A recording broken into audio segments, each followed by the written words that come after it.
Hey guys, Proteus Gaming here, and welcome to my first EA Sports UFC 3 video. A little bit about myself.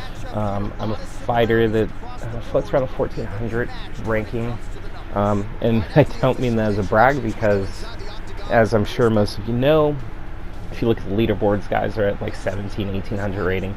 So I'm definitely not the best, but I'm not the worst either.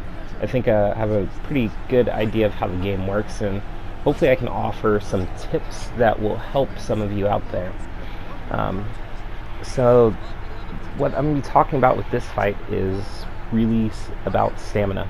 It's really important that you manage your stamina correctly, and stamina has a lot of effects on the fight.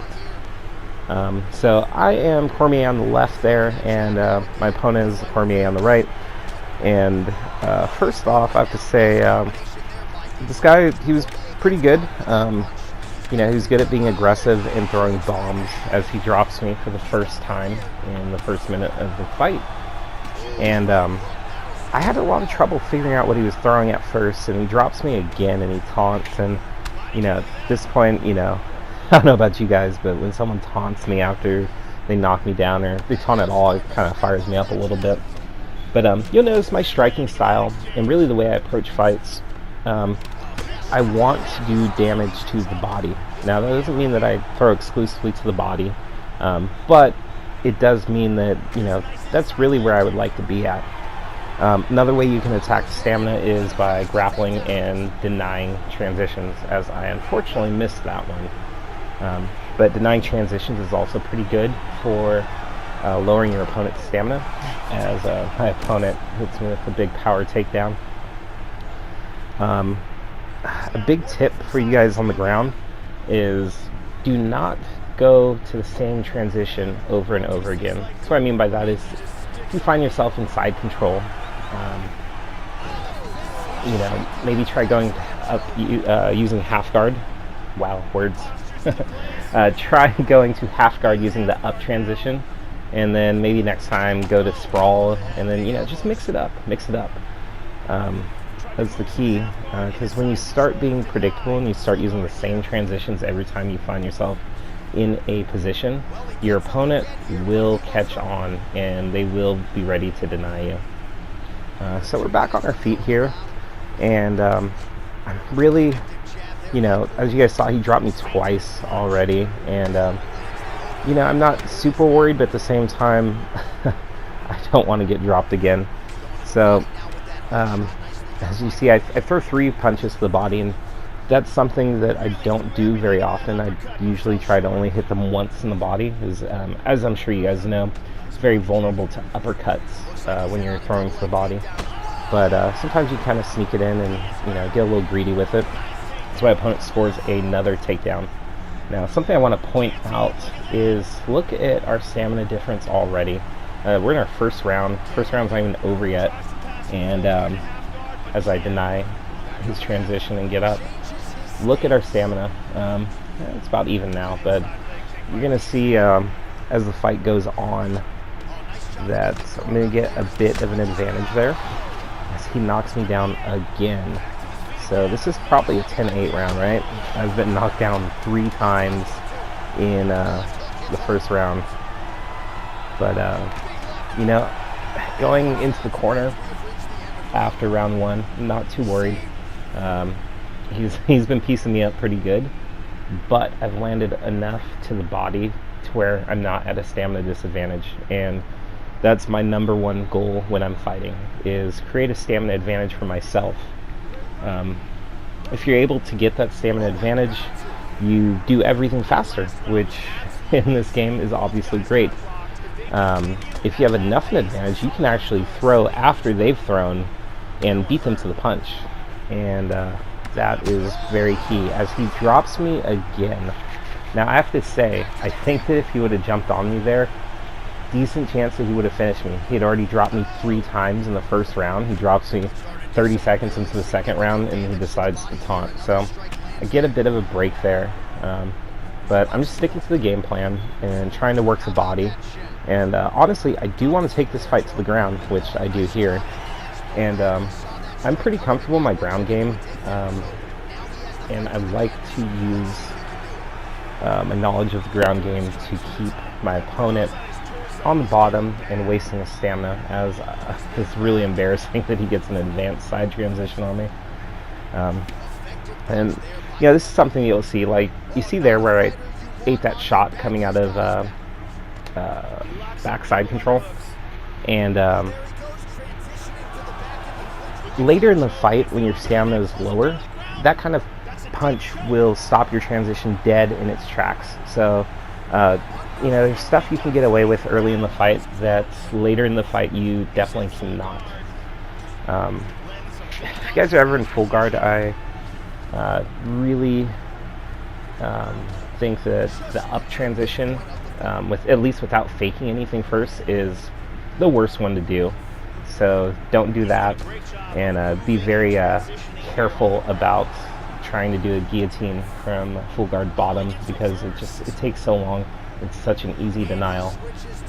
So we're back on our feet, and as you see, I'm still trying to work that body, and he catches my foot there. So you know, maybe he's starting to catch on a little bit that I really want to work the body, but as you see, he pressures me out, and I use that new animation to get away a little bit. You know, my head, I've been tagged this entire fight. I've been knocked down at this point, I think 4 times. It's just awful. So I don't want to be getting hit with these big combos, because, you know, honestly, if he tags me cleanly, I wouldn't be surprised if I just, you know, got clean knocked out. So I'm working the body again, and he hasn't been throwing uppercuts, so I feel like I can be greedy and throw multiple shots to the body. Another thing, I don't know if you guys know this, but you do get grapple advantage if your opponent's got his back to the cage. So nice little tip there if you're trying to work a takedown. Get them blocking high and against the cage, and shoot that double, and you might be able to get them to the ground. So I really want to stay on the ground here as my opponent denies my submission attempt. And that's also another transition that, you know, I would not do if your opponent has shown that they have an idea of what they're doing on the ground, because it's such a long transition. And I especially wouldn't do it at the end of a round, because if your opponent denies you, it's literally, you know, it's just stamina you're losing for nothing. Because even if you would have got the transition, what's he going to do with, you know, 4 seconds left in the round from backside control? So we're going into round 3, and so far, I definitely lost the first 2 rounds. I got knocked down 4 times in the first 2 rounds, so I have to finish here. And really, the biggest thing that I know is he's not been protecting his body, and I have a stamina advantage. You see, he seems overly aggressive for the knockout. He's definitely won the last 2 rounds, so if he's fighting a little more conservatively and playing a little more defensively, I'd have a lot of issues right now. But he's being super aggressive, and I am just tagging him in the body, trying to take advantage of his aggressiveness. And as you see now, with that stamina advantage, that's what I was talking about earlier. I threw after he threw and stopped him clean in his tracks.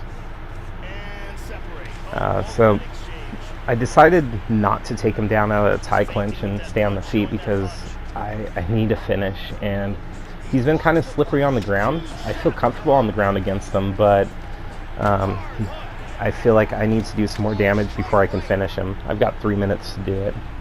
And this guy's still taunting. My gosh, he must be feeling real big about those knockdowns, huh? So, honestly, to this point, it's been a great fight. You know, props to my opponent as I land another body kick. And I want to work that body. I do. I need to work the body. And I've got the stamina advantage currently by quite a bit. He's been very aggressive with his combos. He hasn't been letting his stamina recharge. And honestly, you know, he's caught me with a lot of stuff cleanly, but he's throwing it from a position where he's at a stamina disadvantage, and that is just not going to get you wins. You have to, you know, you have to be a little smarter. A lot of people will knock you for doing the quote panic takedown, but you know, if you're comfortable on the ground, why not? You know, unless they throw an uppercut, which he has not been throwing very many this fight. I've been burying my head into him, and he hasn't been taking advantage of it. So I don't think he's going to start then. So the pressure's on. We've got a minute 20, and I'm just pressing forward. And that's the great thing about having a stamina advantage. I know I keep saying that, but it's so big in this game, is I can just throw at this point, because he does not have the stamina to counter me.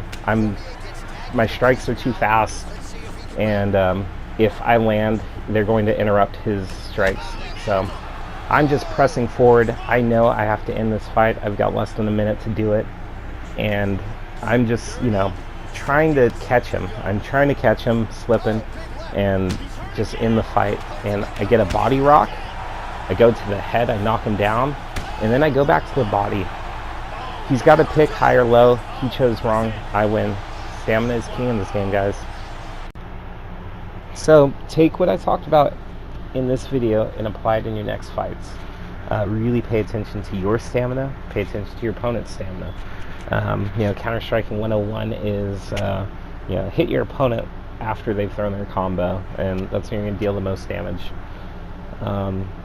Also, don't forget to invest in that body damage early. Go to the body early, go to the body often. And I guess the last tip is, don't forget that denials on the ground and in the stand-up clinch, they also reduce your opponent's max stamina. So there's some good ways to keep your opponent's stamina low and keep you in a fight even when you're getting knocked down 4 times in the first 2 rounds. Thanks for the watch, guys. Let me know how you guys do, and good luck. See you out there in the octagon. Brady's Gaming out.